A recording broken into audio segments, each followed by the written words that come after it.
Yeah, I can't believe it. Having a baby this month. This month. It's happening. Shit.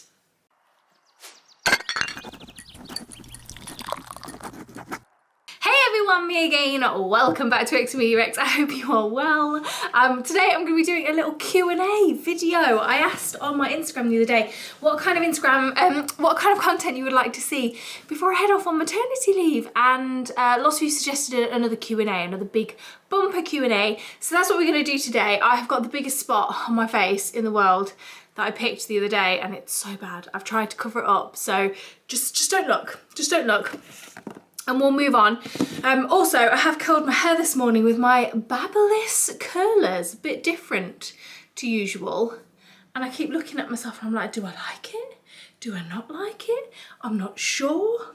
I do have a video on how I use these curlers. I think it's called like how I curl my tight, short, curly hair, something. It's in the tutorials bit. So if you want to know, if you like it, head on over there. It's rather big. It's full of secrets. We'll see. I think I like it. Oh, I think I like it. What do you think? Do you like it? Oh, this little boy is so excited. So excited to have a little brother or sister soon, but he's also after my Fibre One bar that's on the side. I know your game. I know your game. Thank you. Sorry, this is such a chaotic video, isn't it? But do you know what? I'm just gonna leave it like it is. Stop it, get off. Right, listen, I've screenshotted your questions from the other day and we're just gonna whiz through them one by one. I've got 2 pages worth, so yeah, sit down, relax, let's get into it. Okay, first question, it's from a guy actually. I think I don't recognise the screen name. I don't think I've seen him comment or message or anything before. And he's just put, when is the birth planned for exactly? I don't know if he's planning on scrubbing in on the day, but we are having a baby this month. That's all I will say on that one. Not for any particular reason, but it's just a very personal, very private time, isn't it? And yeah, it gets very intense, I would imagine, towards the end with everybody going, oh my God, have you had it yet? Have you had it yet? So yeah, we're having a baby this month, not immediately this month, but baby will be here one way or the other by the end of this month. And yeah, we're really excited, scared, very scared, but also very excited. It's yeah, I can't believe it, having a baby this month. It's happening. Shit. Next question, any weird food combo you love during pregnancy and will continue to eat afterwards? So I feel like I've been robbed on the whole cravings front. I haven't had any weird stuff. Like my mum craved, they had like a coal fire, and apparently my mum used to lick coal when she was pregnant with me. I haven't had anything weird. I haven't decided to start eating the sofa cushions. I haven't like wanted to eat soap or anything. It's literally just been, and it hasn't really been anything specific, like long term, apart from chocolate all the time. I said this in my pregnancy vlogs. That yeah, I love a chocolate bar. I enjoy chocolate, but I wouldn't consider myself a chocoholic. Like if I have a chocolate bar, I'm like, okay, that was nice, a chocolate bar. But pregnant me, if I have a sniff of chocolate, that's it. I can't stop. I'm just constantly craving chocolatey things. Oh, it's amazing. So chocolate is a big thing. In the first trimester, it was Blue Tango Ice Blasts, Greg's sausage rolls, and McDonald's chicken mayos, like chicken sandwiches from McDonald's. So they were the only things I ever fancied when I was feeling so sick. So yeah, those kind of things has been my craving. But then it's been like cravings of stuff where you just think of it and you have to have it. Like randomly, the other day it was crumpets. Needed crumpets, had to have them. The other day was like chocolate spread. I never have chocolate like Nutella. I never have that. We don't even have it in the house, so I had to go out and buy it. It had to be that specifically on white bread. And then there was like this random like Mexican bean falafel wrap thing from M&S that I used to eat on my Saturday job as a teenager. I suddenly had a random craving for that. Luckily they still make it, so I managed to go out and get that. But yeah, it's just like stuff that I see or think of and then have to have, and then once I've eaten it, it's gone.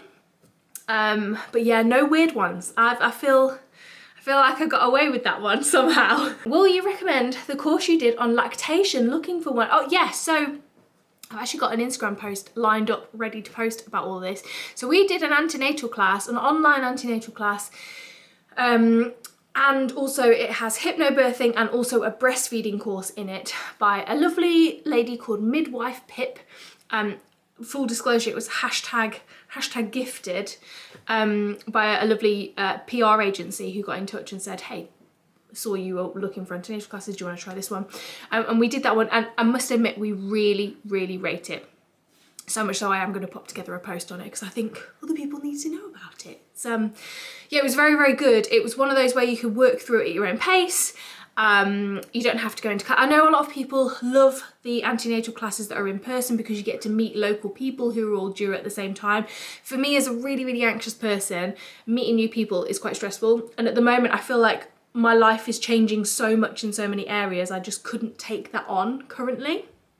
I do plan on going to mummy and baby classes and pushing past that anxiety and getting out there and meeting new mums in the area once baby is here. But at the moment, it wasn't something that we were particularly interested in. We wanted something that we could just work through at our own pace at home, and it's been fantastic. We have learned so much. It is a huge bumper course. It's fantastic, it's non-judgmental. It really just present all different areas. It's great. And the breastfeeding course as well, it's a lot shorter than the antenatal course. You can buy them separately, you don't have to buy them together. It's a lot shorter, but it kind of gave me everything I needed to crack on with. I must admit there wasn't much in there that there was some sciencey bits in there that I learned that I didn't know. Like, for example, did you know that your nipples read the saliva of your baby, right? When your baby latches on, your nipples read the saliva from your baby, and it tells your body if it needs to make any antibodies. If your baby's poorly, it reads the saliva and goes, baby's poorly, you need to make these antibodies to make baby better. Your body produces them, and then it comes out in your milk. It's just bloody magic, isn't it? So yeah, like things like the sciencey bits I learned. A lot of the other stuff I feel like I'd already known because I'd done a lot of research myself. Again, I am 100% in the fed is best category. Nothing against formula, and I will use it if I need to, but I really do want to give breastfeeding a bloody good go because it's something that I just personally would really love to do. So I have done a lot of research into it to try and give myself as good of a head start as I possibly can. Somebody else said, I feel like I'm always in triage worrying about baby. Anyone else? The anxiety never has gone away for me in our pregnancy. Sorry, I'm so out of breath. It's just a thing. Baby is very high against my diaphragm and my rib cage at the moment. Yeah, my anxiety never went away. I'm always just thinking, oh my gosh, have they moved enough today? Like, you know, like this morning I had my very first, I think, Braxton Hicks contraction. So I was like, oh my God, is this labour? Am I going into early labour? Having a panic. It never goes away, not for me. I can't. Fair play to the people who are pregnant and are just like la la la, you know, like not stressed about anything. Could never be me. I have been anxious and worried and constantly Googling throughout this entire thing. If you are worried, just phone your midwife, go to the triage, that's what they're there for.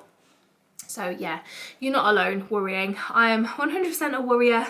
Have been all the way through, will be until baby is here, and then a new set of worries will start when they're in my arms and I'm like, shit, what do I do with this thing? I don't think it will ever end. I think that's just being a parent. Next question, will you be completely offline for maternity leave? We'll all miss you. Oh, that's very nice. Somebody did actually send me a message the other day saying, I'm not putting pressure on or anything, like I'm not saying like you have to come on, but I just want you to know that I'm really gonna miss you if you do go offline.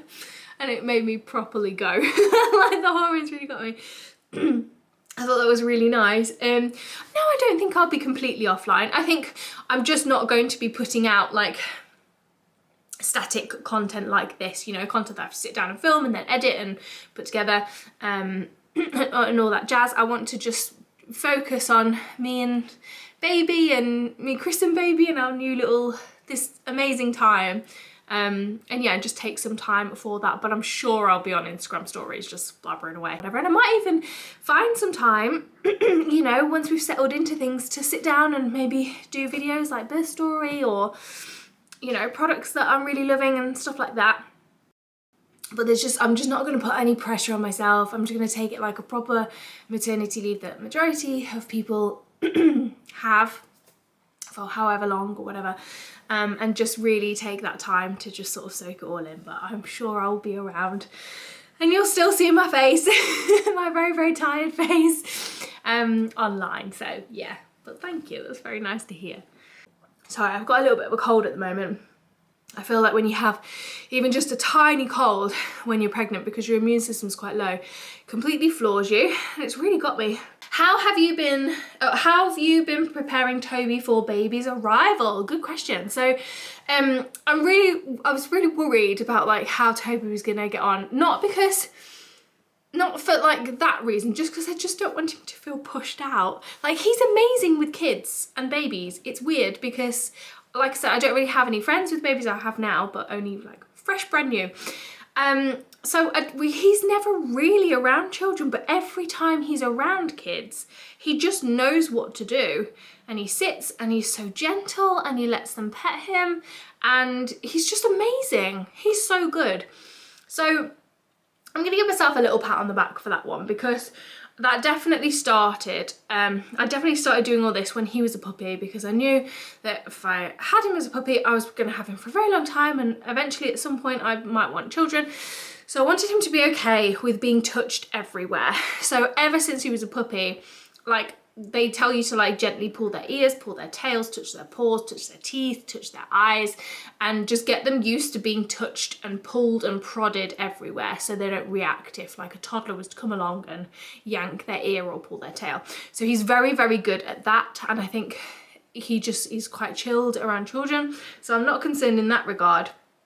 The thing that we've been doing to prepare him for baby is, it's probably gonna make me sound crazy, but I've been playing baby crying sounds, which is horrible for me. Oh my God, I have to put my earplugs in, like it's a lot. So I'm worried about how I'm gonna deal with that, with the noise overload, but I do have some, like, they're called loop earplugs, and they're really good. So I use those when I feel like sensory overload sometimes. So I'll definitely be using those. You can still hear everything you need to hear, but it just dulls everything a little bit. So yeah, I've been playing baby crying sounds and slowly increasing the volume to get him like desensitized to that kind of stuff. He's very good at like knowing his boundaries in regards to like standing on people now and stuff, and like really getting involved. Like if you tell him to back off, he will, like, straight away. He's very, very good. Yeah, so desensitizing the sound. We're going to be bringing back a blanket that baby's been wrapped in for him to smell before we bring baby home, and there's like a whole like process of introducing him to baby that's going to be really safe.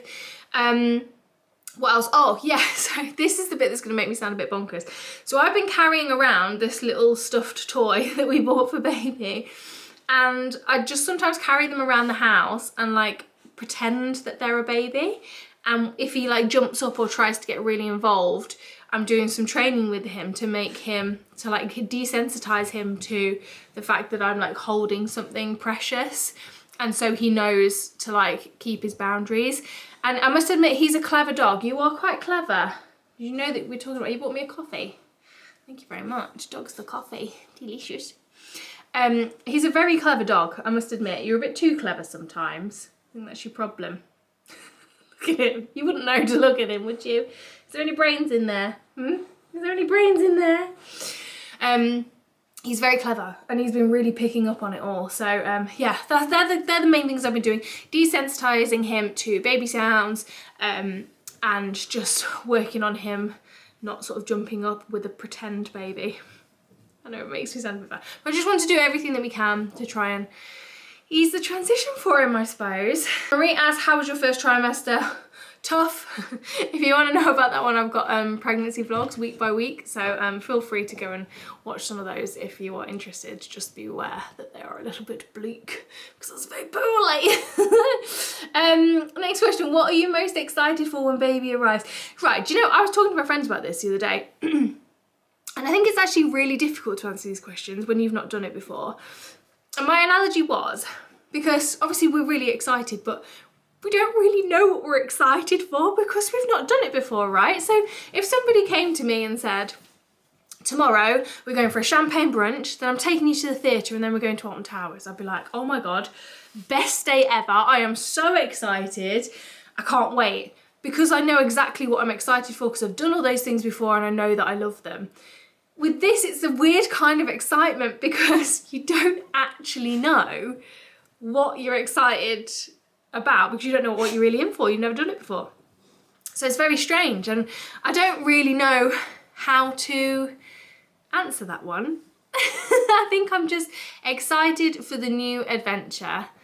I'm excited to see Chris become a dad. I'm excited to see my mum and dad become grandparents, and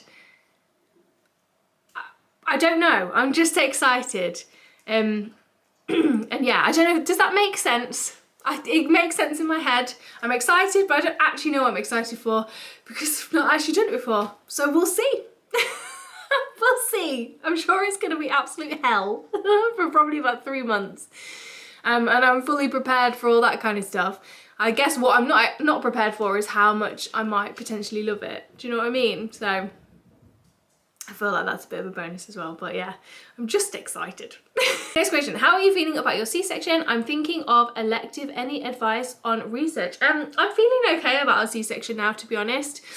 Like I said in the video in the pregnancy vlogs, it's just we kind of knew it might be coming anyway from the beginning, so it wasn't like a huge shock. It was just something that we just kind of had to be like, okay, this is what we're doing, this is the route we're going down, let's go. And I feel okay about it. I've done a lot of research, I've watched a lot of C-sections on YouTube. I'm like morbidly fascinated by the whole thing. I'm not squeamish in any way, so that's probably a good thing for me. And I'm genuinely fascinated by the actual thing. What I'm nervous about is the recovery.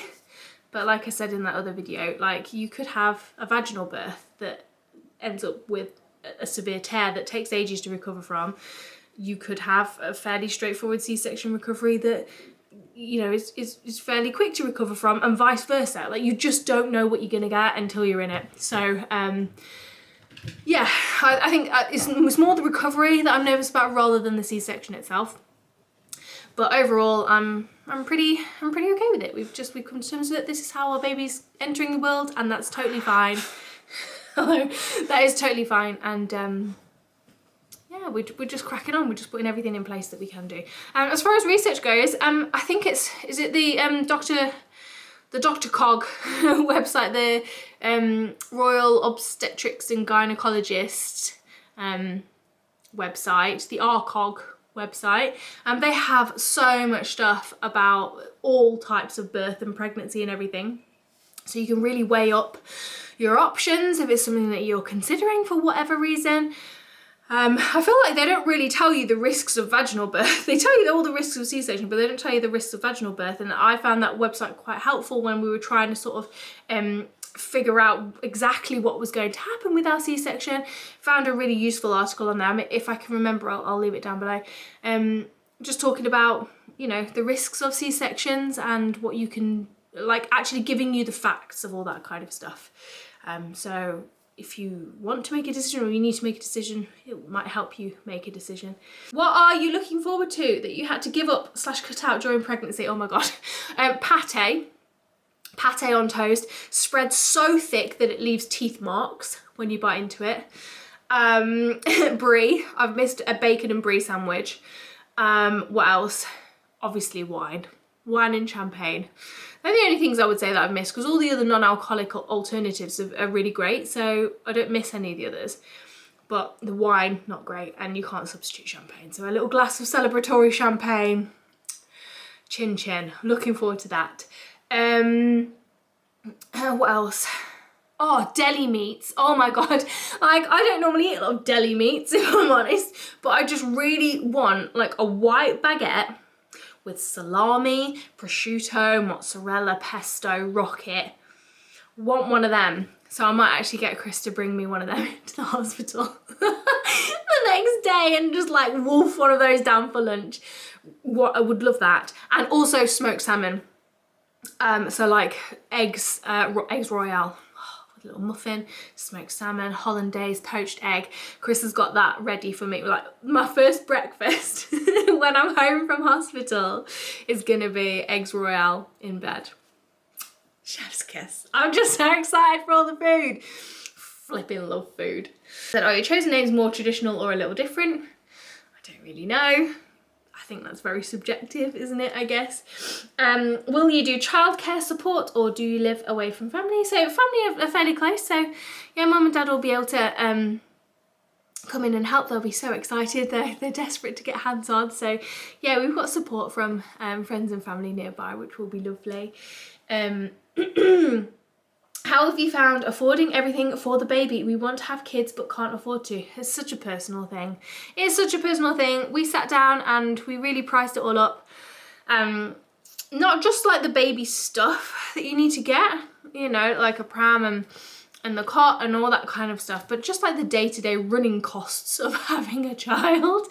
It's expensive. So yeah, we just sat down and looked at our finances and thought, are we able to do this? Like, we sat down and thought about so many different things, obviously, but that was one of the things, was we sat down and thought, can we afford to do this? You know, have we got the spare income to then funnel through onto a child as well?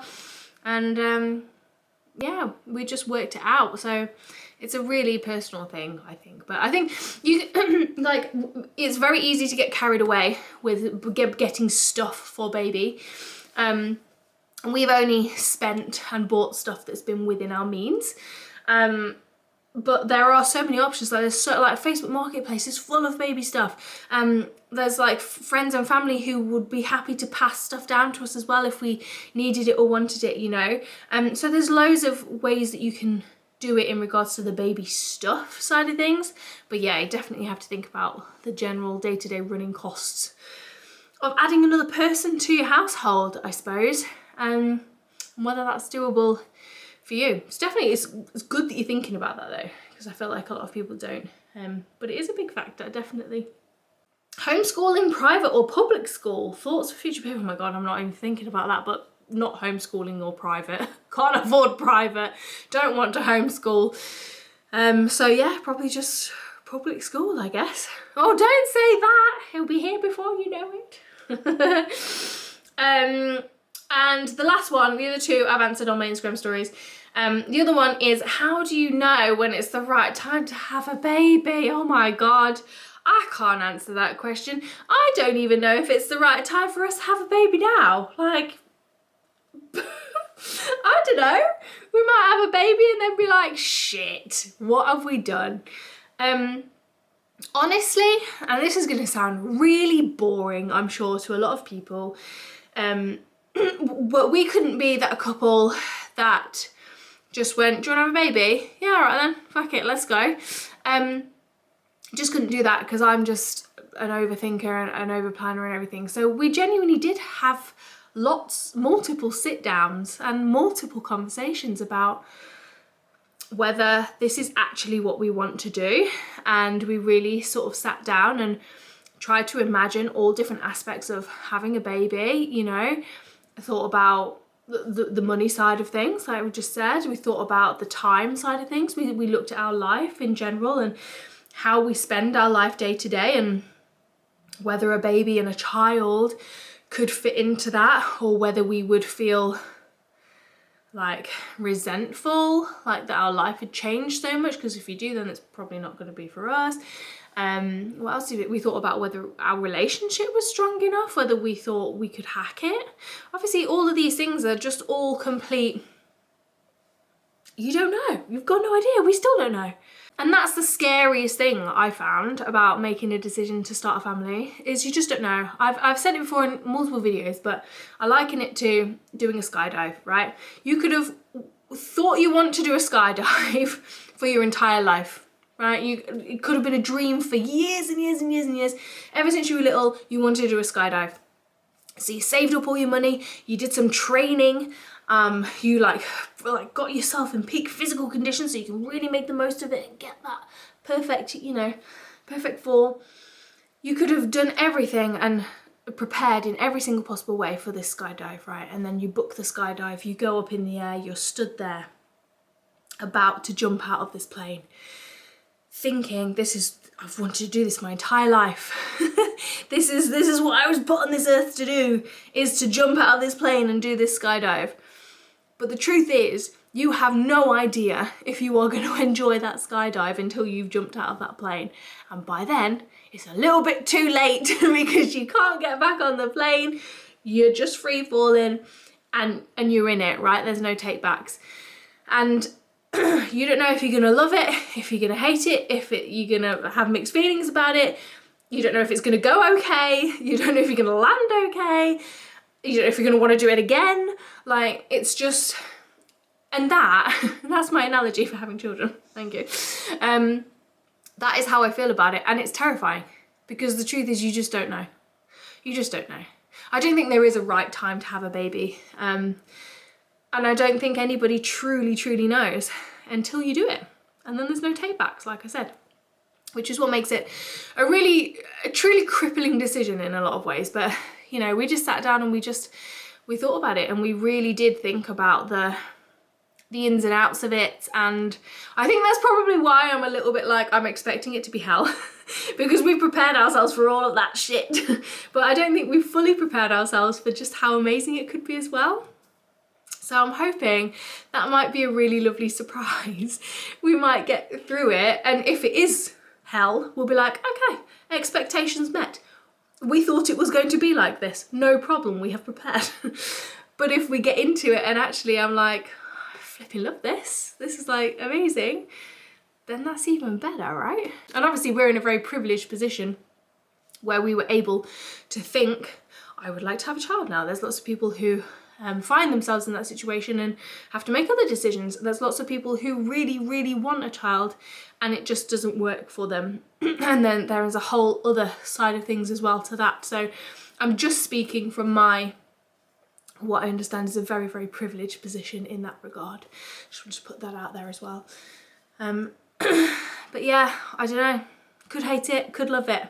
We'll see, I suppose, but we've done everything we can do to prepare for it as much as we can do. And we'll see what happens from here. So yeah, I hope that was entertaining. I feel like this is going to be a long one. With the sultry husky sounds of my voice, I'm going to go make myself a cup of tea and eat my Fibre One bar. If you know, you know. And that's about it. But yeah, I won't be disappearing completely. And of course I'll still be on Instagram, popping up every now and again. I'm sure I'll be on here as well. But yeah, thank you so much for all of your lovely questions. If you're not following on Instagram already, please do so. And I will see you next time I speak to you on here. I might be no, I do actually have some other videos planned. I'm going to do a little nursery tour. I'm going to do a little pregnancy essentials video because a lot of people have been asking about that. Maternity wear essentials, a lot of people have been asking about that. And a few other bits and bobs like what we've got for baby and stuff. So I'm sure I'll see you again at some point. But thanks for asking the questions and I will see you again soon. Okay, bye.